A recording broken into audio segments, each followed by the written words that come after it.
பரிசுத்தவான்கள் அனைவருக்கும் ஆண்டவராகிய இயேசு கிறிஸ்துவின் இனிய நாமத்தில் என் அன்பின் வாழ்த்துக்கள். வரலாற்றின் பக்கங்களை புரட்டி பார்த்தால் சில மனிதர்கள் காலத்தின் ஓட்டத்தையே மாற்றியிருப்பார்கள். இது ஒரு சாதாரண சுத்தியல், சில ஆணிகள், ஒரு தேவாலய கதவு, இவைகளை கொண்டு உலகத்தையே உலுக்கிய ஒரு மனிதனின் சுருக்கமான வரலாறு. விசுவாசத்திற்காக தனி ஒருவனாக பேரரசர்களை எதிர்த்து நின்ற இங்கே நான் நிற்கிறேன் என்ற வரலாற்று பயணத்திற்கு உங்களை வரவேற்கிறேன். கிபி 1521 ஏப்ரல் மாதம் 16 ஓர் அரச தூதர் ஜெர்மனியின் ஓம்ஸ் நகருக்குள் நுழைகிறார்.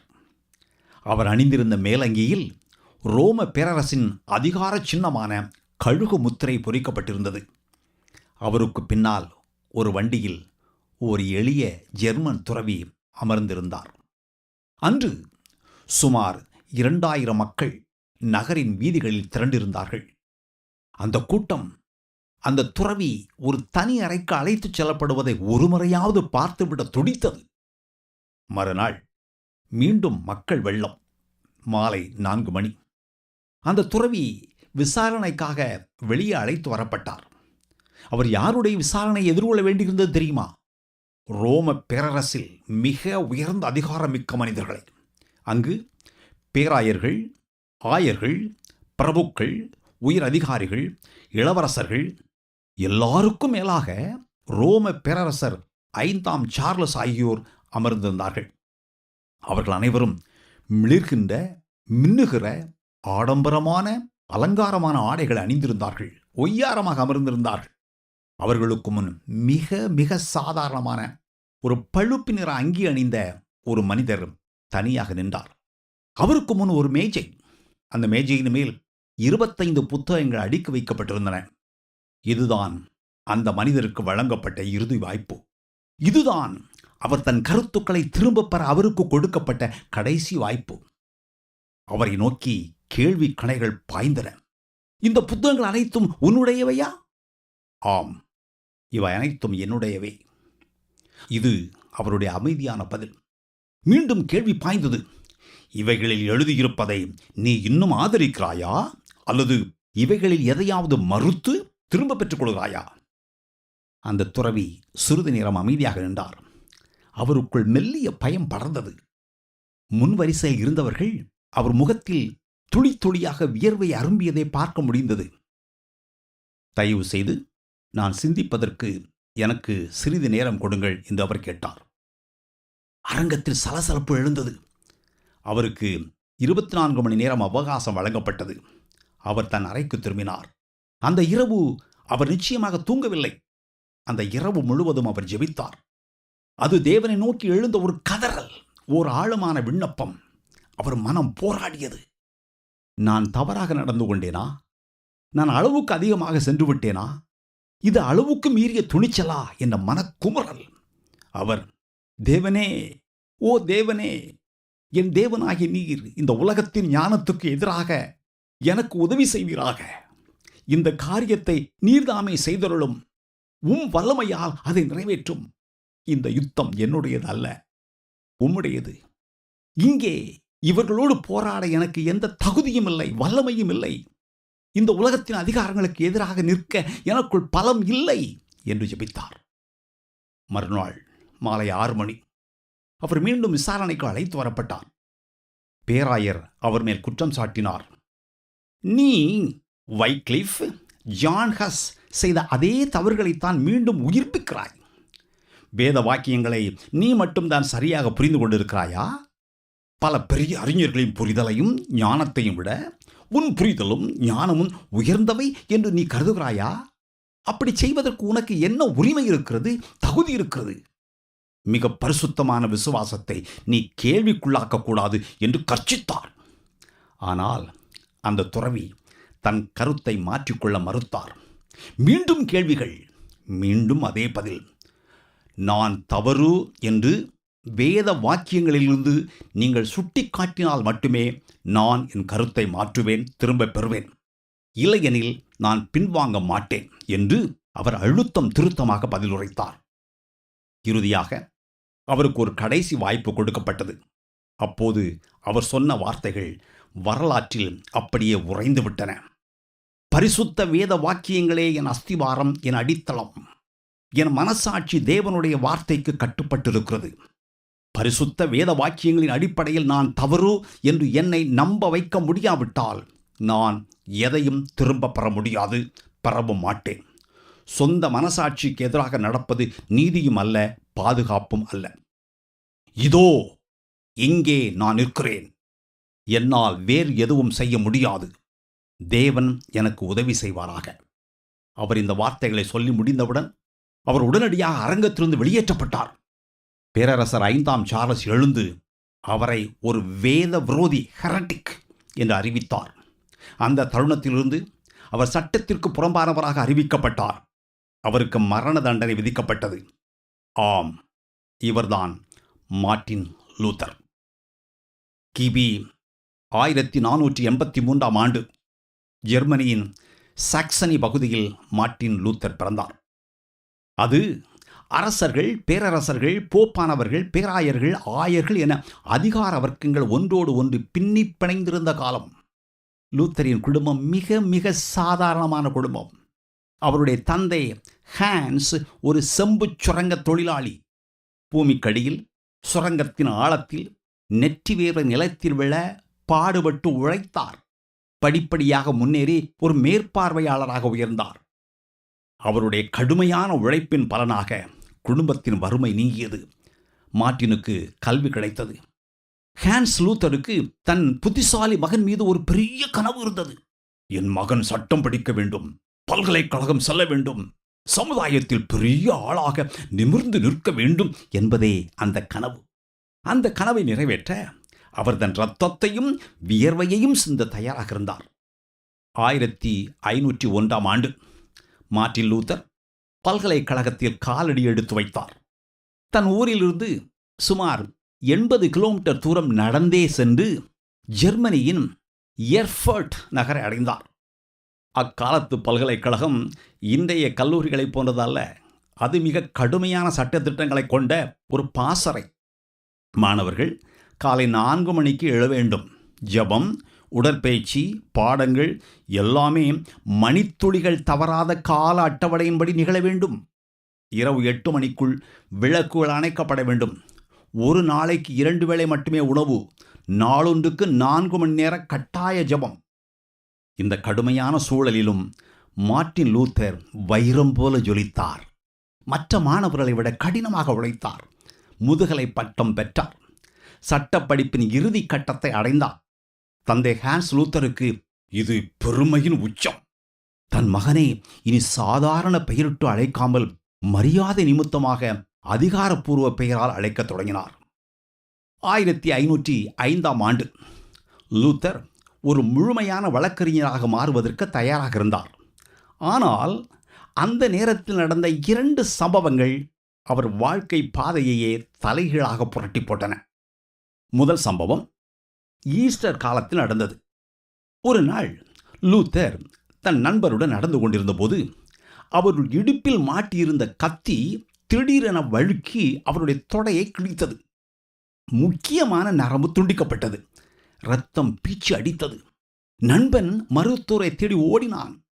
லூத்தர் மட்டும் அந்த சாலையோரத்தில் தனியாக இரத்த வெள்ளத்தில் உயிருக்கு போராடி கொண்டிருந்தார்.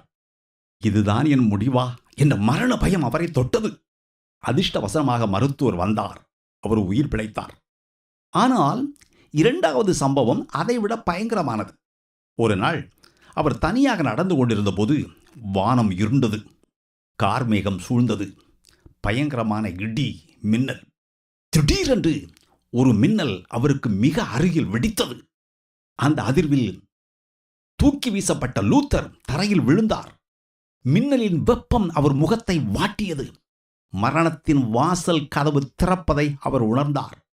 அந்த பயத்தில், புனித அண்ணா அவர்களே, என்னை காப்பாற்றுங்கள், நான் ஒரு துறவியாக மாறிவிடுகிறேன் என்று லூத்தர் அலறினார். அது வெறும் பயத்தில் வந்த அலற அல்ல, தேவனுக்கு முன்பாக அவர் எடுத்த ஒரு சத்தியம். எர்ஃபர்ட் நகருக்கு திரும்பியவுடன் அவர் செய்த முதல் காரியம் தன் விலையுயர்ந்த சட்ட புத்தகங்களை விற்றார். நண்பர்கள் தடுத்தார்கள். இத்தனை வருட உழைப்பை வீணாக்காதே என்று கெஞ்சினார்கள். ஆனால் லூத்தர் அசைந்து கொடுக்கவில்லை. குறிப்பாக அவருடைய தந்தை ஹான்ஸ் இந்த முடிவை கேட்டு ஆத்திரத்தின் உச்சிக்கு சென்றார். நீ உன் பெற்றோருக்கு துரோகம் செய்து விட்டாய், எங்கள் கனவுகளை சிதைத்து விட்டாய் என்று முழங்கினார். லூத்தரின் வாழ்க்கையில் அது ஒரு பெரிய குடும்ப பிளவை ஏற்படுத்தியது. 2 வாரங்களில் பல்கலைக்கழகத்தை விட்டு வெளியேறி கடுமையான விதிமுறைகளுக்கு பெயர் பெற்ற அகஸ்டீனியன் மடாலயத்தின் கதவுகளை தட்டினார்.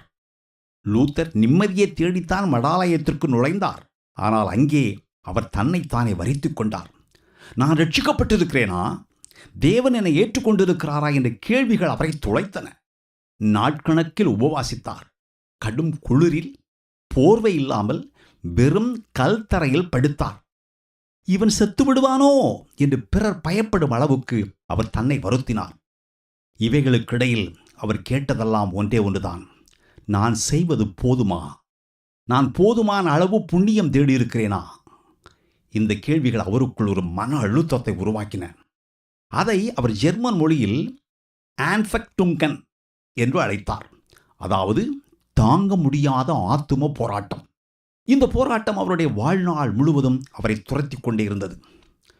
மார்ட்டின் லூத்தரின் வாழ்க்கையில் அவருடைய உள்ளார்ந்த போராட்டங்களை மேலும் தீவிரப்படுத்திய ஒரு முக்கியமான நிகழ்வு அவருடைய ரோம பயணம். அப்போது ஜோஹன் வான் ஸ்டவ்பிட்ஸ் என்பவர் அகஸ்டீனியன் மடாலயத்தின் தலைவராக இருந்தார். அவர் லூத்தரின் ஆழ்ந்த தீவிரத்தையும் அவருக்குள் இருந்த தாங்க முடியாத மன அழுத்தத்தையும் கவனித்தார். லூத்தர் உண்மையை உத்தமமாக வேலை செய்தார். ஆனால் அளவுக்கு மீறி தன்னை வரித்து கொண்டார். இந்த இளம் துறவிக்கு சிறிது மனமாற்றம், கொஞ்சம் வெளி உலக அனுபவம் தேவை என்ற ஒரு முடிவுக்கு ஸ்டவ்பிட்ஸ் வந்தார். எனவே மடாலயத்தின் ஒரு பணிக்காக என்று சொல்லி அவர் லூத்தரை ரோமுக்கு அனுப்பி வைத்தார். இந்த பயணம் லூத்தரின் மனநோய்க்கு ஒரு மருந்தாக அமையும் என்று அவர் நம்பினார். ஆனால் இந்த பயணம் அத்தனை எளிதானதல்ல. ரோமுக்கு செல்ல லூத்தர் சுமார் 1360 கிலோமீட்டர் தூரம் நடந்தே செல்ல வேண்டியிருந்தது. பனிபடர்ந்த ஆப்ஸ் மலைகளை கடந்து கடும் குளிரில் ஆபத்தான பாதைகளின் வழியாக அவர் கடந்து சென்றார். அப்போது லூத்தருக்கு வயது வெறும் 27. இருப்பினும் அவருக்குள் ஒரு பெரும் உற்சாகம். நான் ரோமை பார்க்க போகிறேன். அது அவருக்கு புனித நகரம், திருச்சபையின் இருதயம் ரோம், போப்பானவரின் இருப்பிடம், இயேசுவின் சீடர்கள் நடந்த மண். ரோமில் காலடி வைத்தார். ரோமில் காலடி வைத்தபோது, ஓ புனித ரோமாபுரியே, உன்னை வணங்குகிறேன் என்று லூத்தர் தரையில் விழுந்து உள்ளார்ந்த மகிழ்ச்சியுடன் கைகூப்பினார். ஆனால் அந்த மகிழ்ச்சி நீண்ட நேரம் நீடிக்கவில்லை. ரோமில் அவர் பிரம்மாண்டமான கட்டிடங்களை பார்த்தார். புனித பேதுரு ஆலயம் அப்போதுதான் கட்டப்பட்டு கொண்டிருந்தது. ஆனால் அதைவிட அதிகமாக அவர் பார்த்தது ஊழலும் அழுக்காரும் ஆன்மீக சீர்கேடும் தான். அவர் கண்ட காட்சிகள் அவருடைய ஆவியை உலுக்கின. அங்குள்ள குருக்கள் திருப்பலியை மாஸ் அவ்வளவு வேகமாக சொன்னார்கள். லத்தீன் மொழியில் ஒரு வார்த்தை கூட புரியாத அளவுக்கு வேகம். ஏன் தெரியுமா அவ்வளவு வேகம்? அதிகமான மக்களுக்கு அதிகமான பூஜை செய்தால் அதிகமான பணம் கிடைக்கும் அல்லவா? அதற்காக அவ்வளவு வேகமாக திருப்பலியை நிறைவேற்றினார்கள். சிலர் பெண்களோடு தகாத தொடர்பு இருந்தார்கள். இன்னும் சிலர் பலிபீடத்தில் இருக்கும் அப்பத்தையும் ரசத்தையும் கேலி செய்தார்கள். யாருக்கு தெரியும், யாருக்கு புரிய போகிறது என்று சிரித்தபடியே அவர்கள் கடந்து சென்றார்கள். இவைகளையெல்லாம் பார்த்தபோது லூத்தரின் உள்ளம் சுக்குநூறாக உடைந்தது. ஏனெனில் லூத்தர் முதல் முறை திருப்பலி நடத்திய போது தேவனுடைய பரிசுத்தத்தை நினைத்து நடுக்கம் அடைந்தார்.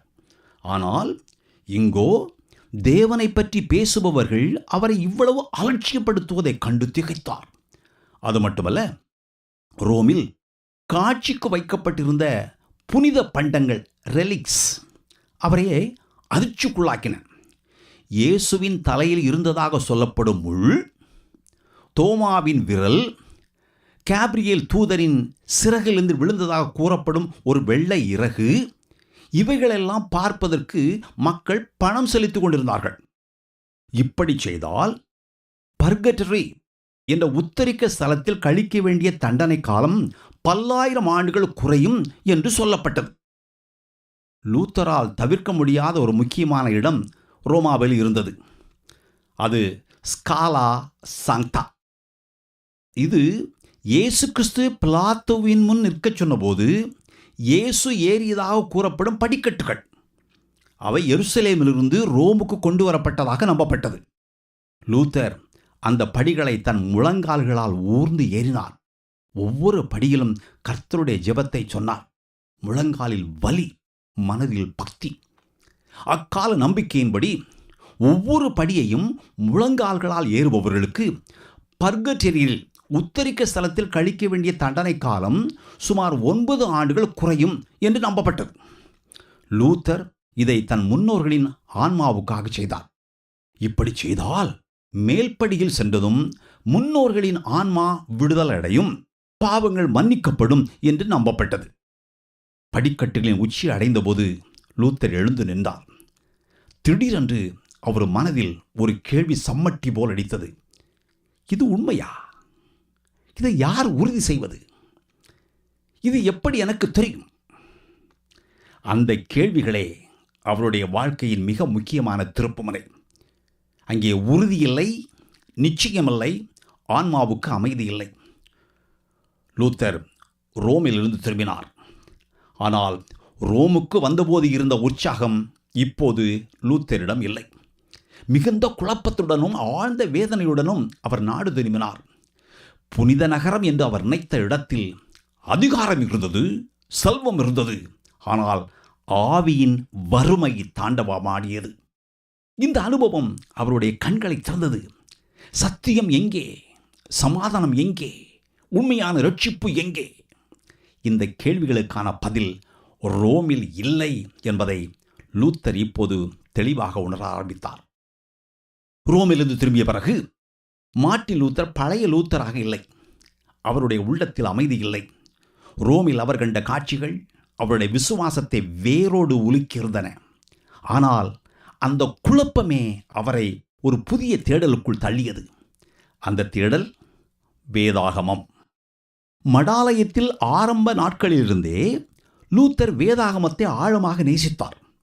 சொல்லப்போனால் அது அக்காலத்தில் மிகவும் அபூர்வமான ஒரு விஷயம். ஏனெனில் வேதாகமம் பெரும்பாலும் லத்தீன் மொழியில் மட்டுமே இருந்தது. பல மடாலயங்களில் அது ஒரு மூலையில் சங்கிலியால் பிணைக்கப்பட்டு தூசி படிந்து கிடந்தது. அந்த காலத்தின் மிகப்பெரிய அறிஞர்கள் கூட வேதாகமத்தை நேரடியாக படிக்கவில்லை. அவர்கள் படித்ததெல்லாம் மனிதர்கள் எழுதிய விளக்க உரைகள், பழங்கால மரபுகள், பாரம்பரியங்கள், திருச்சபையின் தீர்மானங்கள், இவைகளைத்தான் அவர்கள் படித்தார்கள். ஆனால் லூத்தர் தனித்து நின்றார். எனக்கு மனிதர்களின் வார்த்தை வேண்டாம், தேவனுடைய வார்த்தையை நான் நேரடியாகவே படிக்க வேண்டும் என்று விரும்பினார். லூத்தரின் இந்த தனித்துவமான தாகத்தை அவருடைய குரு ஜோகன் வான் ஸ்டௌபிட்ஸ் கவனித்தார். லூத்தருக்கு கிரேக்கம் தெரியும், எபிரேய மொழியும் கற்றுக்கொண்டார். அதனால் வேதாகமத்தை அதன் மூல மொழிகளிலேயே அவரால் படிக்க முடிந்தது. இதனால் ஸ்டௌபிட்ஸ் லூத்தருக்கு ஒரு புதிய பொறுப்பை கொடுத்தார். விட்டன்பர்க் பல்கலைக்கழகத்தில் இறையியல் படித்து அங்கு வேதாகமத்தை போதிப்பதுதான் அவருடைய புதிய பொறுப்பு. விட்டன்பர்க் அப்போது ஒரு மிகச்சிறிய நகரம். மக்கள் தொகை வெறும் 2000 பேர் தான். அந்த பல்கலைக்கழகமும் அப்போதுதான் தொடங்கப்பட்டிருந்தது. இதை உருவாக்கியவர் சாக்சனியின் ஃப்ரெடரிக் த வைஸ். ஃப்ரெடரிக்கு ஒரு கனவு இருந்தது. இந்த சிறிய விட்டன்பர்க் ஒரு அறிவு சாகரமாக மாற வேண்டும், ஒரு கலாச்சார மையமாக உயர வேண்டும் என்பது அவருடைய கனவு. லூத்தர் இந்த அழைப்பை மிகுந்த தயக்கத்தோடு தான் ஏற்றுக்கொண்டார். நான் இதற்கு தகுதியற்றவன் என்று அவர் மறுத்தார். ஆனால் இறுதியில் கீழ்ப்படிந்தார். இறையியலில் டாக்டர் பட்டம் பெற்றார். போதிக்கவும் தொடங்கினார். முதலில் சங்கீதங்கள் போதித்தார். பின்னர் ரோம நிருபத்தை போதித்தார். வேதத்தை போதித்து கொண்டிருந்தாரே தவிர அவர் உள்ளத்தில் ஒரு யுத்தமே நடந்து கொண்டிருந்தது. தேவன் பரிசுத்தமானவர், நான் அவரை நேசிக்க வேண்டும்.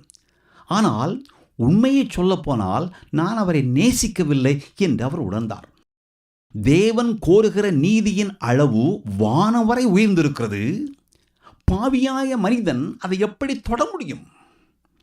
ஒரு காலத்தில் லூத்தர் தேவன் அநியாயமானவர், கொடூரமானவர் என்று தன் மனதில் இருந்த அதிர்ச்சியூட்டும் வார்த்தைகள் எழுதினார். இன்னும் ஒரு படி மேலே போய் நான் தேவனை வெறுத்தேன் என்றார். பரிசுத்தவான்களே, இவை ஒரு நாத்திகனின் வார்த்தைகள் அல்ல. சத்தியத்தை தேடிய ஒரு மனிதனின் உள்ள குமுறல் இது. அது லூத்தர் ரோம நிருபத்தை போதித்துக் கொண்டிருந்த நேரம். முதல் அதிகாரம் 17ஆம் வசனம். அந்த வார்த்தைகள் அவர் கண்களை உறுத்தின. நீதிமான் விசுவாசத்தினாலே பிழைப்பான். இந்த வார்த்தைகள் அவர் உள்ளத்தில் இரவும் பகலும் எதிரொலித்தன. லூத்தர் யோசித்தார், தேவனுடைய நீதியும் விசுவாசத்தினால் பிழைப்பான் என்கிற வார்த்தையும் எப்படி ஒன்றாக முடியும்? திடீரென்று அவருக்குள் ஒரு மின்னல் வெட்டியது போன்ற வெளிச்சம். தேவனுடைய நீதி என்பது மனிதன் கஷ்டப்பட்டு சம்பாதிப்பதல்ல. அது தேவன் தம் கிருபையால் இயேசுவின் மேல் வைக்கும் விசுவாசத்தின் மூலம் மனிதனுக்கு இலவசமாக வழங்கும் பரிசு. இதுதான் பதில். இதுதான் ரட்சிப்பின் உறுதி. லூத்தர் இப்போது தெளிவாக அறிந்து கொண்டார். ரட்சிப்பு மனித முயற்சியால் வருவதல்ல, அது முழுவதும் தேவனுடைய கிருபையால் வருவது. வேதாகமமே அதிகாரம், வேதாகமமே அளவுகோல் என்று அவர் புரிந்து கொண்டார். இந்த வெளிச்சம் கிடைத்தபோது இந்த ஆழமான சத்தியத்தை அவர் கண்டடைந்த இடம் விட்டன்பர்க் மடாலயத்தில் இருந்த ஒரு சிறிய மரத்தளங்கள் கொண்ட கோபுர அறை என்று வரலாறு சொல்கிறது. அந்த சிறிய அறையில்தான் மார்ட்டின் லூத்தர் புதிய விசுவாசத்தின் அடித்தளத்தை கண்டார். மார்ட்டின் லூத்தர் என்ற அந்த மனிதர் இனி ஒருபோதும் பழைய மனிதராக இருக்கப் போவதில்லை. ரோம நிருபத்தில் பெற்ற அந்த வெளிச்சத்திற்கு பிறகு மார்ட்டின் லூத்தரால் முன்பு போல் அமைதியாக இருக்க முடியவில்லை. அவர் இப்போது தெளிவாக அறிந்திருந்தார். ரட்சிப்பு என்பது மனிதனின் செயலால் வருவதல்ல, அது விசுவாசத்தினால் தேவனுடைய கிருபையினால் மட்டுமே கிடைப்பது. ஆனால் அந்த நேரத்தில் திருச்சபையில் நடந்து கொண்டிருந்ததோ இதற்கு முற்றிலும் நேர்மாறானது. விட்டன்பர்க் நகரத்திற்கு அருகிலுள்ள பகுதிகளில் ரோமிலிருந்து அனுப்பப்பட்ட ஒரு டொமினிக்கன் துறவி சுற்றி வந்து கொண்டிருந்தார். அவர் பெயர் ஜோஹன் டெட்சல். அவருக்கு ரோமிலிருந்து கொடுக்கப்பட்ட பணி ஒன்றே ஒன்றுதான், பாவ மன்னிப்பு சீட்டுக்களை விற்க வேண்டும், இன்டெலிஜென்சஸ். இன்றைய காலத்தில் இது விசித்திரமாக தோன்றலாம், ஆனால் அன்றைய மக்களின் நம்பிக்கையை நாம் புரிந்து கொள்ள வேண்டும். இந்த பாவ மன்னிப்பு சீட்டுகள் 2 விதமாக விற்கப்பட்டன. ஒன்று மரித்தவர்களுக்காக. மக்கள் பர்கட்டரி என்ற உத்தரிக்க ஸ்தலத்தை நினைத்து பயந்தார்கள். தங்கள் அன்பானவர்கள் அங்கே வேதனைப்படுவதை தவிர்க்க பணத்தை கொடுத்து இந்த பாவ மன்னிப்பு சீட்டை அவர்கள் வாங்கினார்கள்.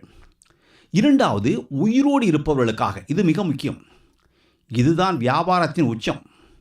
மக்கள் தாங்கள் செய்த பாவங்களுக்கும், ஏன் இனிமேல் செய்ய பாவங்களுக்கும் கூட முன்பே மன்னிப்பை விலைக்கு வாங்கலாம் என்று நம்ப வைக்கப்பட்டார்கள். குறிப்பாக புத்தாண்டு நெருங்கும் சமயங்களில் இந்த கூட்டம் அலைபோதும். மக்கள் என்ன நினைத்தார்கள் தெரியுமா? இந்த புத்தாண்டை நாம் ஒரு புதிய மனிதனாக தொடங்க வேண்டும், பழைய பாவங்கள் எல்லாவற்றையும் துடைத்தெறிய வேண்டும். எனவே புத்தாண்டு பரிசுகள் வாங்குவதை விட இந்த பாவ மன்னிப்பு சீட்டை வாங்குவதே ஆன்மாவுக்கு சிறந்த பாதுகாப்பு என்று அவர்கள் நம்பினார்கள். சுருக்கமாக சொன்னால் இது பரலோகத்துக்கு செல்ல வாங்கும் ஒரு முன்பதிவு டிக்கெட், அட்வான்ஸ் புக்கிங் டிக்கெட் போல விற்கப்பட்டது. இதற்கு பின்னணி என்ன தெரியுமா? ரோமில் கட்டப்பட்டு கொண்டிருந்த புனித பேதுரு பேராலயம்தான் இதனுடைய பின்னணி. புனித பேதுருவின் பேராலயம் ரோமில் அப்போது கட்டப்பட்டு கொண்டிருந்தது. அதை கட்டி முடிக்க பெரும் செல்வம் தேவைப்பட்டது. அதற்காக இந்த பாவ மன்னிப்பு சீட்டுகளை இனிமேல் நீங்கள் மரித்தவர்களுக்காகவும் வாங்கலாம் என்று ரோமிலிருந்து போப்பானவரிடமிருந்து ஒரு புதிய அறிவிப்பு வந்தது. ஜோகன் டெட்சல் ஒரு மிகச்சிறந்த விற்பனையாளர். அவர் சந்தைகளிலும் மக்கள் கூடும் இடங்களில் நின்று கொண்டு உரத்த குரலில் பெட்டியில் விழும் நாணயத்தின் சத்தம் கேட்ட அடுத்த நொடி பர்கட்டரியில் உத்தரிக்க ஸ்தலத்தில் இருக்கும் ஆத்மா துள்ளி குதித்து பரலோகம் ஏறும் என்று கூவினார். அவர் மக்களை உணர்ச்சியால் கட்டிப்பட்டார். இதோ கேளுங்கள், உங்கள் தந்தையின் குரல் கேட்கவில்லையா? உங்களை பெற்ற தாயின் அழுகுரல் கேட்கவில்லையா? கருணை காட்டுங்கள். நீங்கள் கொடுக்கும் சிறிய காணிக்கை அவர்களை உத்தரிக்கும் ஸ்தலத்திலுள்ள வேதனையிலிருந்து விடுதலை செய்யும். உயிரோடு இருக்கும் நண்பர்களே, உங்களுக்காக இதை வாங்கிக் கொள்ளுங்கள். இதை நீங்கள் வாங்கிவிட்டால் உங்களுக்கு மன்னிப்பு உண்டு. உங்கள் ஆன்மா பனியைப் போல் வெண்மையாகும். அற்புதமான விற்பனையாளர். ஏழை மக்கள் அழுதார்கள். தங்களுடைய கடைசி சேமிப்பையும் கொண்டு வந்து பெட்டியில் கொட்டினார்கள். நாணயங்கள் பெட்டிகளில் விழுந்து ஒலித்தன. இவை அனைத்தையும் கேள்விப்பட்டபோது மார்ட்டின் லூத்தர் உள்ளம் நடுங்கினார். கோபம் அவரை துளைத்தெடுத்தது. இது எப்படி சாத்தியம்? ஒரு மனிதன் பணத்தை கொடுத்து தேவனுடைய மன்னிப்பை விலைக்கு வாங்க முடியுமா? வேதாகமத்தில் இதற்கு சிறிய ஆதாரம் கூட இல்லையே. அதனால் லூத்தர் ஒரு முடிவெடுத்தார். அவர் சண்டையிட விரும்பவில்லை, கிளர்ச்சி செய்யவும் நினைக்கவில்லை. அவர் விரும்பியது ஒரு நேர்மையான விவாதம், டிபேட். அதற்காக அவர் எழுதினார் 95 கேள்விகள், 95 எதிர்ப்புகள். சுருக்கமாக சொன்னால் 95 தீர்மானங்கள், 95 தீசிஸ். 1517ஆம் ஆண்டு அக்டோபர் மாதம் 31ஆம் தேதி விட்டன்பர்க் தேவாலயத்தின் கதவின் மீது அந்த தாள்களை அவர் ஆணியடித்து ஒட்டினார். பரிசுத்தவான்களே, இது ஒரு புரட்சி அல்ல. அந்த காலத்தில் தேவாலய கதவுகள் தான் பல்கலைக்கழகத்தின் அறிவிப்பு பலகைகள். மேலும் அவர் அதை ஜெர்மன் மொழியில் எழுதவில்லை, லத்தீன் மொழியில் எழுதியிருந்தார். அதாவது இது பொதுமக்களுக்கானது அல்ல, அறிஞர்களுக்கான ஒரு விவாத அழைப்பு மட்டுமே. இவையெல்லாம் போப்பானவருக்கு தெரிந்தால் நிச்சயமாக அவர் இதை சரி செய்வார் என்று லூத்தர் அப்போது நம்பினார். அந்த 95 தீர்மானங்களில் முதல் தீர்மானம் இதுதான்: எங்கள் ஆண்டவர் இயேசு கிறிஸ்து மனந்திரும்புங்கள் என்று சொன்னபோது விசுவாசிகளின் முழு வாழ்க்கையுமே மனந்திரும்புதலாக இருக்க வேண்டும் என்று விரும்பினார். லூத்தரின் கேள்வி இதுதான்: பாவ மன்னிப்புக்கும் பணத்திற்கும் என்ன சம்பந்தம்? ஆனால் லூத்தருக்கு தெரியாமல் ஒரு விஷயம் நடந்து கொண்டிருந்தது. அவருடைய மாணவர்கள் அந்த 95 தீர்மானங்களை ரகசியமாக ஜெர்மன் மொழிக்கு மொழிபெயர்த்தார்கள். அந்த காலத்தில் அச்சு இயந்திரம் ஒரு புதிய சக்தியாக இருந்தது. இந்த தீர்மானங்கள் அச்சடிக்கப்பட்டன, நகரம் நகரமாக பரவின, சாதாரண மக்களின் கைகளுக்கும் சென்றன. அது காய்ந்த காட்டில் பற்றிய தீயைப் போல பரவியது. இதற்கிடையில் லூத்தரின் உள்ளத்தில் வேதாகம வார்த்தைகள் இன்னும் ஆழமாக வேரூன்றின. அவர் ரோம நிருபத்தை மறுபடியும் வாசித்தார். அந்த சத்தியம் வைரம் போல் ஜொலித்தது: நீதிமான் விசுவாசத்தினால் பிழைப்பான், நீதிமான் விசுவாசத்தினால் வாழ்வான். அந்த தருணத்தில் இது மனித உழைப்பு அல்ல, இது முழுவதும் தேவனுடைய செயல் என்று லூத்தர் உணர்ந்தார். இப்போது அவர் நின்ற அடித்தளம் வேதாகமம் மட்டுமே. 95 தீர்மானங்கள் ஒரு மனிதனின் செயல் போல தோன்றினாலும் உண்மையில் அவை தேவனுடைய திட்டத்தின் ஒரு சிறு தீப்பொறி. உலகையே மாற்றப்போகும் சீர்திருத்தம் அங்கேதான் தொடங்கியது. அந்த 95 தீர்மானங்கள் ரோமின் வாசலை தட்டிய போது அங்கிருந்து வரவேற்பு கிடைக்கவில்லை, மாறாக கடும் எதிர்ப்பு கிளம்பியது. ஆரம்பத்தில் அப்போதைய போப் 10ஆம் லியோ இதை பெரிதாக எடுத்துக்கொள்ளவில்லை. அவர் சிரித்தபடியே ஏளனமாக, கிண்டலாக, நக்கலாக, ஓ, இது ஒரு ஜெர்மன் துறவியின் உளறல், போதையில் எழுதியிருப்பான், மயக்கம் தெளிந்தவுடன் அவனே மனமாறிவிடுவான் என்று கிண்டல் அடித்ததாக ஒரு செய்தி உண்டு. ஆனால் நாட்கள் கடந்தன, மாதங்கள் கழிந்தன. லூத்தர் பின்வாங்கவில்லை. அவர் எழுத்துக்கள் நிற்கவில்லை, அவர் பேச்சு ஓயவில்லை. இது சாதாரண விவாதம் அல்ல, இது ஒரு பெரும் ஆபத்து என்று அப்போதுதான் ரோமுக்கு உரைத்தது. எனவே 1518ஆம் ஆண்டு லூத்தரை ரோமின் பிரதிநிதி ஒருவருக்கு முன் ஆஜராகுமாறு அழைத்தார்கள். அவருடைய பெயர் கர்தினால் கஜேதான், கேர்டினல் கஜேதான். இடம் ஜெர்மனியின் ஆக்ஸ்பர்ட் நகரம். தனக்கு கொடுக்கப்பட்ட பணி மிக எளிதானது என்று அந்த கர்தினால் நினைத்தார். லூத்தரை மனமாற செய்ய வேண்டும், அவ்வளவுதானே என்று அவர் நினைத்தார். என்னுடைய அதிகாரத்தை காட்டினால் போதும், சில கடினமான வார்த்தைகளை சொன்னால் போதும், லூத்தர் பயந்து போய் ரவோக்கோ, அதாவது திரும்ப பெறுகிறேன் என்று சொல்லிவிடுவான் என்று அவர் மார்தட்டினார். ஆனால் கர்தினால் கஜேதான் லூத்தரை தவறாக கணித்திருந்தார். கர்தினால் கஜேதான் வாதாடினார். போப் இந்த இன்டெலிஜென்சஸ் பாவ மன்னிப்பு சீட்டு முறையை அங்கீகரித்திருக்கிறார். அதனால் இவை சரியானவை. இதை நீ கேள்வி கேட்பது போப்பானவரின் அதிகாரத்தையே கேள்வி கேட்பதற்கு சமம் என்று அதிகார தோரணையில் முழங்கினார். லூத்தர் அமைதியாக ஆனால் உறுதியாக பதிலளித்தார். திருச்சபையின் அதிகாரம் வேதாகமத்திலிருந்து வர வேண்டும், மனிதர்களின் அறிவிப்புகளிலிருந்து அல்ல. லூத்தரின் பதில் தெளிவாக இருந்தது. விவாதம் சூடுபிடித்தது. கர்தினால் காட்டிய சில ஆவணங்களில் இருந்த லத்தீன் இலக்கண பிழையை கூட லூத்தர் திருத்தி காட்டினார். கர்தினால் கோபத்தின் உச்சத்திற்கு சென்றார். கர்தினாலின் பொறுமை பறந்து போனது. மேசையை ஓங்கி தட்டினார். ஆவணங்களை வீசி எறிந்தார். மனமாறு, நான் செய்தது தவறு என்று சொல், வெளியே போ என்று கத்தினார்.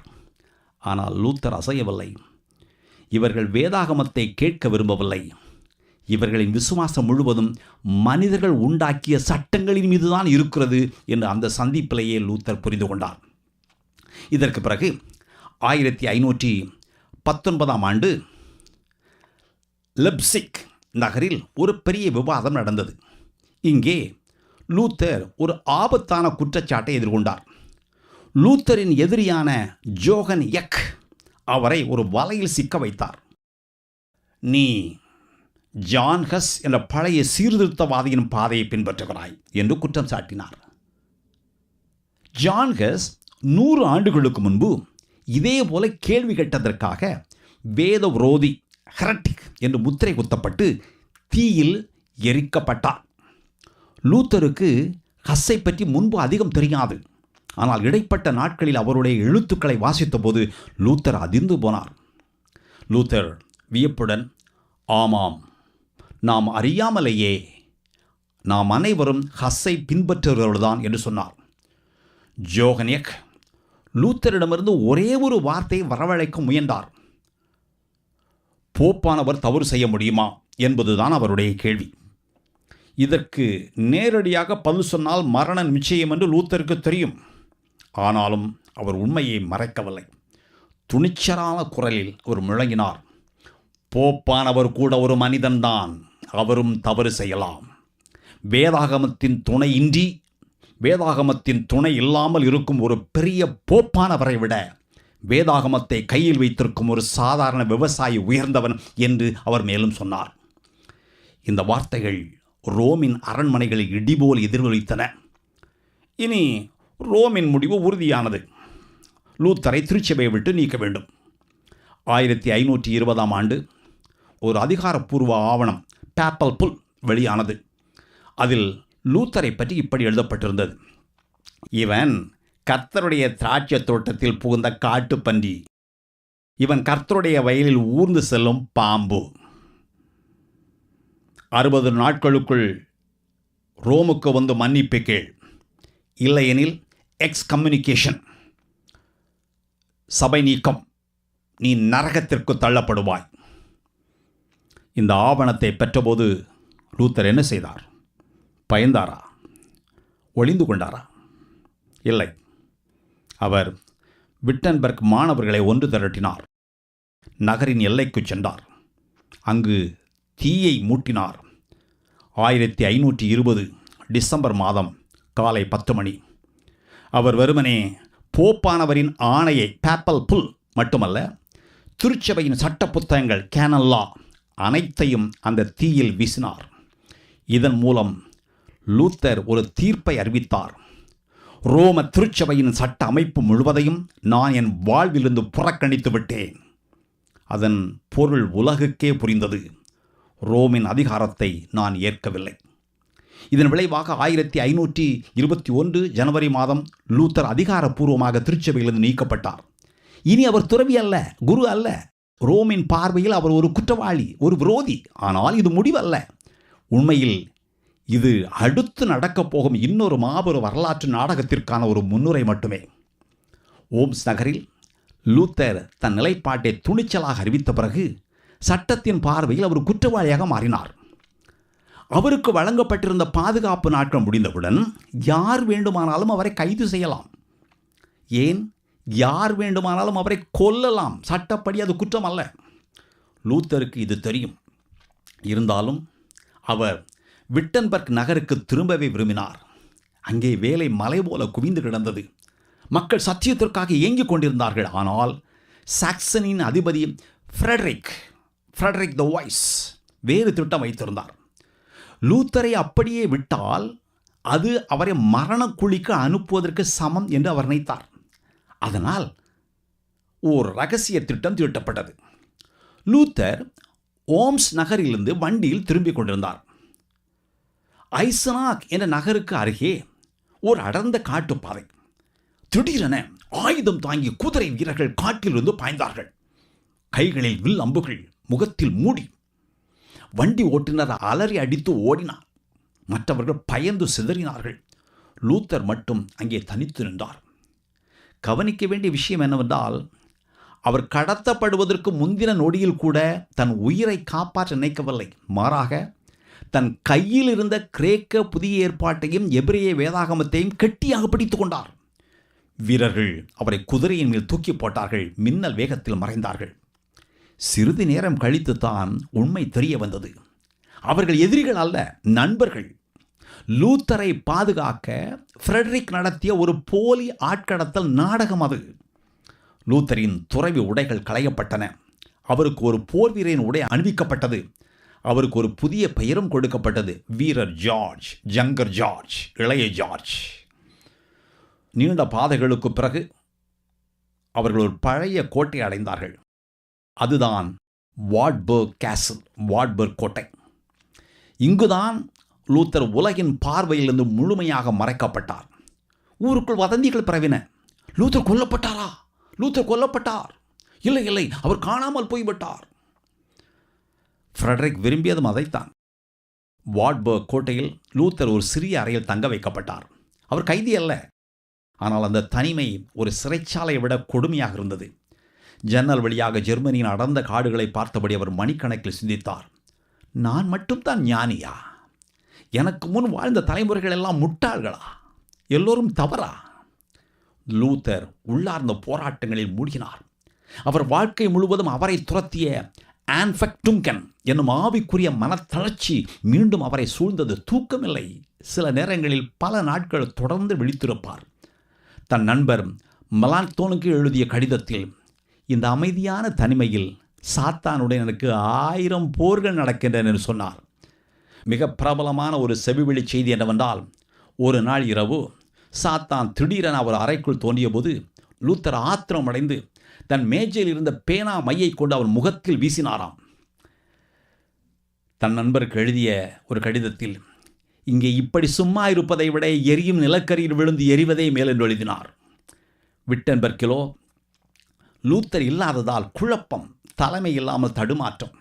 ஆனால் வாட்பர்க் கோட்டையில் லூத்தர் சும்மா உட்கார்ந்து விடவில்லை. அவர் எழுதினார், எழுதி கொண்டே இருந்தார். புத்தகங்கள், துண்டு பிரசுரங்கள்.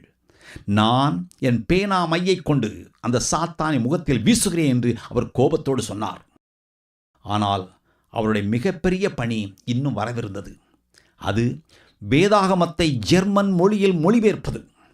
அதுவரை லத்தீன் மொழி பாதிரியார்களுக்கு மட்டுமே சொந்தம். தேவன் பேசும் வார்த்தை ஒரு ஏழை விவசாயியின் சமையலறைக்கும் செல்ல வேண்டும். தெருவில் விளையாடும் பிள்ளையின் நாவிலும் ஒலிக்க வேண்டும் என்று லூத்தர் முழங்கினார். அவர் கிரேக்க மூல நூலை வைத்துக்கொண்டு புதிய ஏற்பாட்டை மொழிபெயர்க்க தொடங்கினார். பரிசுத்தவான்களே, ஒரு அதிர்ச்சி தரும் உண்மை என்ன தெரியுமா? வெறும் 11 வாரங்களில் அவர் புதிய ஏற்பாடு முழுவதையும் மொழிபெயர்த்து முடித்தார். 1522ஆம் ஆண்டு அது வெளியிடப்பட்டது. ஷேக்ஸ்பியர் ஆங்கில மொழிக்கு செய்ததை லூத்தர் ஜெர்மன் மொழிக்கு செய்தார். ஓராண்டு கழிந்தது. லூத்தர் ஆளே மாறியிருந்தார். தாடி வளர்ந்தது. துறவி போல் இல்லை, ஒரு போர் வீரன் போல் இருந்தார். அங்கே நடந்த ஒரு சிறிய சம்பவம் அவர் மனதை உலுக்கியது. ஒரு முறை அவர் வேட்டையாடச் சென்றபோது ஒரு குட்டி முயலை வேட்டை நாய்களிடமிருந்து காப்பாற்றி தன் ஆடைக்குள் மறைத்து வைத்தார். ஆனால் அந்த நாய்கள் மோப்பம் பிடித்து அவர் ஆடையை பிடித்து இழுத்து அந்த முயலை கடித்து குதறின. அவர் அதிர்ந்து போனார். பாவம் அப்பாவிகளை இப்படித்தான் வேட்டையாடுகிறது என்று உணர்ந்தார். இறுதியாக 1522ஆம் ஆண்டு லூத்தர் ஒரு முடிவுக்கு வந்தார். இனி மறைந்து வாழ்ந்தது போதும், விட்டன்பர்க்கில் செய்ய வேண்டிய வேலைகள் அதிகம். அவர் பயத்தை தூக்கி எறிந்தார். தேவனுடைய வார்த்தை அவரை மீண்டும் புது அரங்கிற்கு அழைத்தது. அவர் கோட்டையை விட்டு வெளியேறினார். 1522ஆம் ஆண்டு லூத்தர் மீண்டும் விட்டன்பர்க் நகருக்கு திரும்பினார். ஆனால் அங்கே அவர் கண்ட காட்சி அவருக்கு மகிழ்ச்சியை தரவில்லை. நிலைமை அவ்வளவு குழப்பமாக இருந்தது. லூத்தர் இல்லாத காலத்தில் பல திருச்சபையின் அதிகாரத்தை கேள்வி கேட்பதோடு நிறுத்திக் கொள்ளவில்லை, அதை ஒரு வன்முறை புரட்சியாக மாற்றியிருந்தார்கள். சிலர் சிலைகளை உடைத்தார்கள், சிலர் ஆலயங்களின் கலைப்பணிகளை அழித்தார்கள். தாமஸ் முன்ஸ்டர் போன்றவர்கள் ஆயுதம் விடுங்கள் என்று மக்களை தூண்டிவிட்டார்கள். இதன் விளைவு இரத்தம், வலி, அழிவு. இதை பார்த்த லூத்தர் உள்ளம் கொதித்தார். சீர்திருத்தம் என்பது அராஜகம் அல்ல, தேவனுடைய வார்த்தை நேர்த்தியாக போதிக்கப்பட வேண்டும் என்று முழங்கினார். மீண்டும் விட்டன்பர்க்கின் தலைமை பொறுப்பை தன் தோள்களை சுமந்தார். அதே சமயம் லூத்தரின் எழுத்துக்கள் ஜெர்மனி முழுவதும் காட்டுத்தீ போல் பரவிக்கொண்டிருந்தன. மடங்கள், கன்னியாஸ்திரிகளின் இல்லங்கள் என்று எங்கும் வேதாகமம் திறக்கப்பட்டது. பல துறவிகள் எங்கள் வாழ்க்கை வேதாகமத்தின் அடிப்படையில் இல்லையே என்று உணர்ந்து மடங்களை விட்டு வெளியேறினார்கள். 1523ஆம் ஆண்டு ஒரு மடத்திலிருந்து 12 கன்னியாஸ்திரிகள் தப்பிக்க திட்டமிட்டார்கள். அவருக்கு ஒரு வணிகர் உதவினார். வரலாற்றில் சொல்லப்படும் ஒரு சுவாரஸ்யமான கதை என்னவென்றால், அந்த பெண்கள் ஹெர்ரிங் கருவாடு ஏற்றிச் செல்லும் பீப்பாய்களுக்குள் ஒளிந்து கொண்டு தப்பித்தார்களாம். அவர்கள் விட்டன்பர்க் வந்து சேர்ந்தார்கள். அவர்களில் 3 பேர் தங்கள் குடும்பங்களிடம் திரும்பினார்கள். ஆனால் மற்றவர்கள் யாருமில்லாதவர்கள், ஆதரவற்றவர்கள். லூத்தர் இவர்களுக்கு பொறுப்பேற்றார். அவர்களுக்கு திருமணங்களை ஏற்பாடு செய்து வைத்தார். கடைசியில் ஒரே ஒரு பெண் மட்டுமே மீதம் இருந்தார். அவர் பெயர் கேத்ரீனா வான் போரா. வயது 26. அந்த காலத்தில் அது முதுமை என்று கருதப்பட்டது. ஆனால் கேத்ரீனா தெளிவாக இருந்தார். நான் திருமணம் செய்தால் டாக்டர் லூத்தரைத்தான் செய்வேன் என்று நின்றார். லூத்தர் ஆரம்பத்தில் தயங்கினார். நான் ஒரு மரண தண்டனை கைதி, எந்த நேரத்திலும் கொல்லப்படலாம், எனக்கு ஏன் திருமணம் என்று நினைத்தார். ஆனால் தேவனுக்கு வேறு திட்டம் இருந்தது. 1525ஆம் ஆண்டு மார்ட்டின் லூத்தர் கேத்ரினாவை திருமணம் செய்தார். அவர் அவளை அன்போடு கேட்டி என்று அழைத்தார். அவருடைய இல்லற வாழ்க்கை அழகானது. கேட்டி ஒரு சாதாரண பெண் அல்ல, துணிச்சலானவள், புத்திசாலி. லூத்தரின் கடுமையான நாவையும் கோபத்தையும் அடக்க வல்லமை அவருக்கு மட்டுமே இருந்தது. அவர்கள் வசித்த இடம் பிளாக் கிளாய்ஸ்டர் என்ற பழைய பாழடைந்த மடம். கேட்டி வருவதற்கு முன் லூத்தர் அங்கு ஒரு வருடம் தனிமையில் வாழ்ந்தார். அவருடைய படுக்கை வைக்கோல் குவியல், பல மாதங்களாக துவைக்காத ஒரு போர்வை, ஒரே நாற்றம். ஆனால் கேட்டி வந்ததும் அந்த நரகம் ஒரு வீடாக மாறியது. அவள் விவசாயம் செய்தார், மீன்குளங்களை பராமரித்தார், வீட்டில் மாணவர்களுக்கு அறைகளை வாடகைகளுக்கு விட்டு வருமானம் ஈட்டினார். அவர்களுக்கு 6 பிள்ளைகள் பிறந்தார்கள். லூத்தர் தன் மனைவியை வேடிக்கையான பல பெயர்களில் அழைத்தார். ஒரு கடிதத்தில், என் அன்பு மனைவி திருமதி டாக்டர் லூத்தர் அவர்களே, பன்றிச்சந்தையின் அதிபதியே, எங்கள் பண்ணையின் அரசியே என்று எழுதுகிறார். அவருடைய வீட்டில் உணவு வேளை எப்போதும் சத்தமாக இருக்கும். மாணவர்கள் லூத்தரை சூழ்ந்து அமர்ந்திருப்பார்கள். அவர் பேசும் ஒவ்வொரு வார்த்தையும் குறிப்பெடுப்பார்கள். அதுதான் பின்னாட்களில் டேபிள் டாக் என்ற பிரபலமான புத்தகமானது. லூத்தர் சில வேளைகளில் மிக கடுமையாக பேசுவார். ஒருமுறை அவர் போப்பை ஓநாய் என்று கூட அழைத்தார். அதற்கு காரணம் கேட்டபோது, ஒரு சிறிய கிளையை வெட்ட கத்தி போதும், ஆனால் கடினமான ஓக் மரத்தை வெட்ட கோடரிதான் வேண்டும் என்று அவர் சொன்னார். ஆனால் இந்த கோடரி போன்ற மனிதருக்குள்ளும் ஒரு தகப்பனின் இருதயம் இருந்தது. அவருடைய வாழ்க்கையில் பெரும் துயரம் தாக்கியது. அவருடைய செல்ல மகள் மக்தலீனா 14 வயதில் கடுமையான காய்ச்சலில் விழுந்தாள். லூத்தர் மரண படுக்கையில் இருந்த மகளிடம், மகளே, நீ உன் தந்தையுடன் இங்கே இருக்க விரும்புகிறாயா அல்லது பரலோகத்திலுள்ள தந்தையிடம் செல்ல விரும்புகிறாயா என்று கேட்டார். அந்த சிறுமி, அப்பா, தேவன் விரும்புவது போல் ஆகட்டும் என்று மொழிந்தாள். சிறிது நேரத்தில் அவள் லூத்தரின் கைகளிலேயே உயிர் நீத்தாள். உலகத்தையே எதிர்த்து நின்ற அந்த மனிதர் உடைந்து போனார். அவர் அவள் சமாதானத்தில் இருக்கிறாள் என்று எனக்கு தெரியும். இருந்தாலும் என் இதயம் இவ்வளவு வலிக்கிறதே என்று எழுதினார். வயது 60 கடந்த போதும் லூத்தர் ஓயவில்லை. 1546ஆம் ஆண்டு கடும் குளிர்காலம். அவர் ஐஸ்லபன் நகருக்கு சென்றார். அது அவர் பிறந்த ஊர். வாழ்க்கை ஒரு முழு வட்டத்திற்கு வந்தது. அங்கே 2 அரசர்களுக்கு இடையே சமாதானம் பேசச் சென்றிருந்தார். ஆனால் அங்கே அவர் உடல்நலம் குன்றினார். 11 நாட்களுக்கு பிறகு மகன்களும் நண்பர்களும் அவரை சூழ்ந்து நின்றனர்.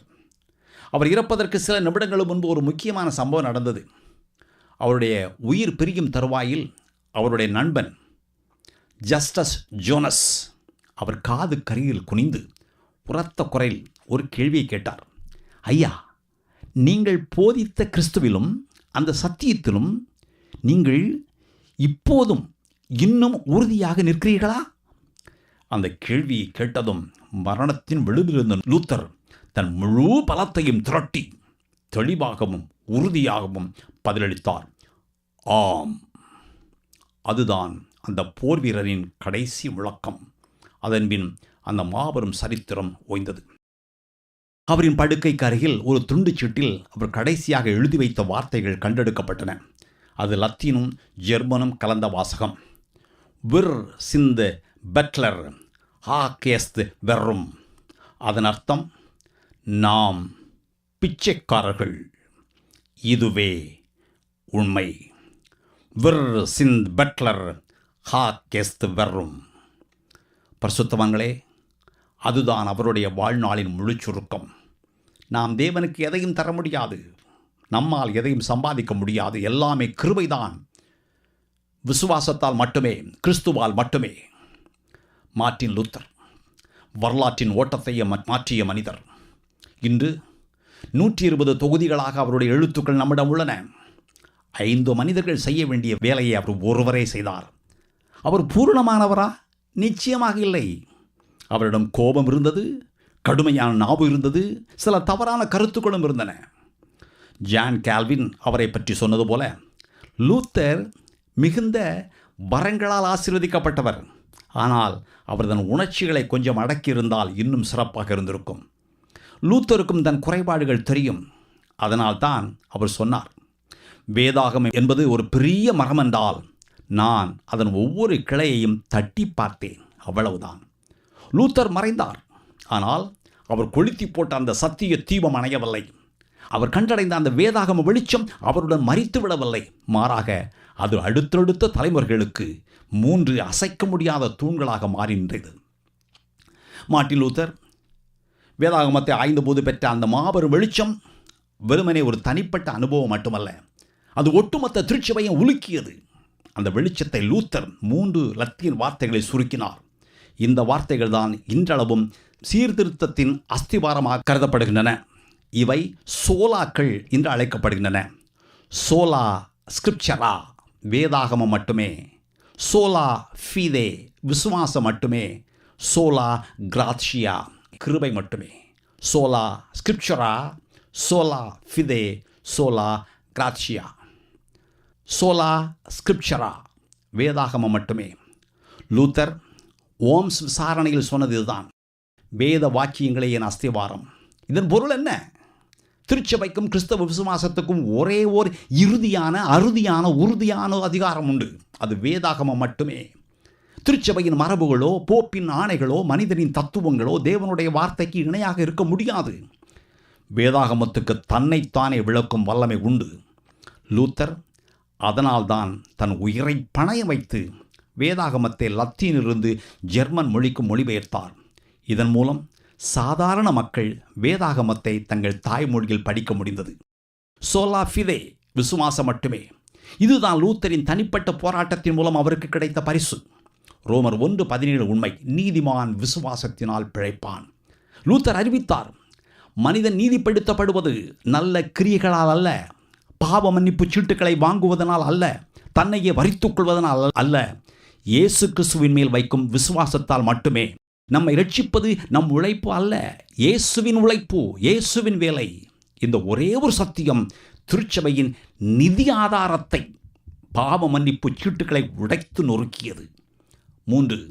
சோலா கிராட்சியா, கிருபை மட்டுமே. 1 சோலா ஸ்கிரிப்சரா, 2 சோலா ஃபிதே, 3 சோலா கிராச்சியா. கிருபை என்றால் இலவசமாக கொடுக்கப்படும் ஈவு என்று எடுத்துக்கொள்வோம். லூத்தரின் கூற்றுப்படி ரட்சிப்பு என்பது நாம் சாகசமாக சம்பாதிக்கும் ஒன்று அல்ல. நாம் பிச்சைக்காரர்கள். தேவனுக்கு முன்பாக நாம் முற்றிலும் தகுதியற்றவர்கள். ஆனாலும் தேவன் தம்முடைய அளவில்லாத கிருபையினால் நமக்கு ரட்சிப்பை இலவசமாக கொடுத்திருக்கிறார். நாம் அதை வெறும் விசுவாசத்தினால் பெற்றுக்கொள்கிறோம். இந்த 3 சோலாக்களுமே மார்ட்டின் லூத்தரின் வாழ்க்கையின் ஒவ்வொரு போராட்டத்திற்கும், ஒவ்வொரு முடிவிற்கும், ஒவ்வொரு வெற்றிக்கும் மையமாக இருந்தன. மார்ட்டின் லூத்தரின் தாக்கம் வெறும் இறையியலுக்குள் மட்டும் நின்றுவிடவில்லை. அது ஜெர்மனியின் கலாச்சாரத்தையும் இசையையும் கல்வியையும் மறுசீரமைத்தது. இந்த சுவடுதான் அவர் விட்டு சென்ற மிகப்பெரிய மரபு சுவடு.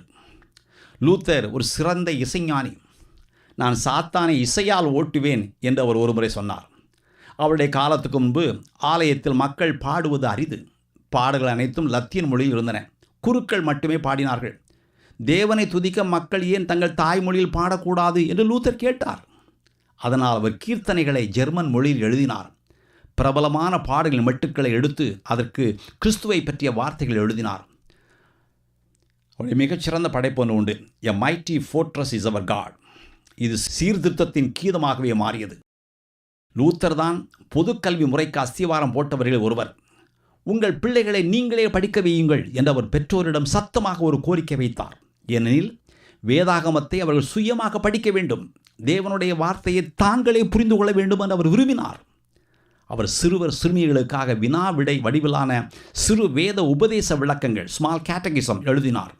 இதன் விளைவாக படிப்படியாக ஜெர்மனியில் ஆரம்ப பள்ளிகள், எலிமெண்டரி ஸ்கூல்ஸ் உருவானது. இது ஒரு குறிப்பிட்ட வர்க்கத்துக்கு மட்டுமல்ல, அனைவருக்கும் கல்வி என்ற புரட்சிகரமான கொள்கைக்கு வித்திட்டது. லூத்தர் புதிய ஏற்பாட்டை மொழிபெயர்த்த போது ஜெர்மனியின் பல பகுதிகளிலும் வெவ்வேறு பேச்சு வழக்குகள் இருந்தன. அவர் கிழக்கு மத்திய ஜெர்மனியின் பேச்சு வழக்கை எடுத்து வேதாகமத்தை அனைவருக்கும் புரியும் பொது மொழியில் மொழிபெயர்த்தார். இலக்கணம், சொற்களஞ்சியம், உச்சரிப்பு எல்லாவற்றையும் லூத்தர் சரி செய்தார். இன்று மக்கள் பேசும் தரமான ஜெர்மன் மொழியின் அடிப்படையாக லூத்தரின் மொழிபெயர்ப்பு அமைந்தது. மார்ட்டின் லூத்தர் ஒரு துறவியாக போராடினார், ஒரு பேராசிரியராக போதித்தார், ஒரு குற்றவாளியாக மறைந்தார். ஆனால் அவர் ஒரு மாபெரும் மனிதராக உயர்ந்து நின்றார். அவர் ஒரு கிளர்ச்சியை தூண்டவில்லை, மாறாக ஒரு அறிவிப்பை வெளிவிட்டார். வேதாகமம் பேசுமானால் உலகம் முழுவதற்கும் நான் அதை அறிவிப்பேன். அவருடைய வார்த்தை இன்றும் ஒலித்து கொண்டிருக்கிறது. இதுவரை மார்ட்டின் லூத்தரின் வாழ்க்கை பயணத்தை கேட்டீர்கள். இது உங்களுக்குள் ஒரு புதிய விசுவாச தீப்பொறியை உண்டாக்கியிருக்கும் என்று நம்புகிறேன்.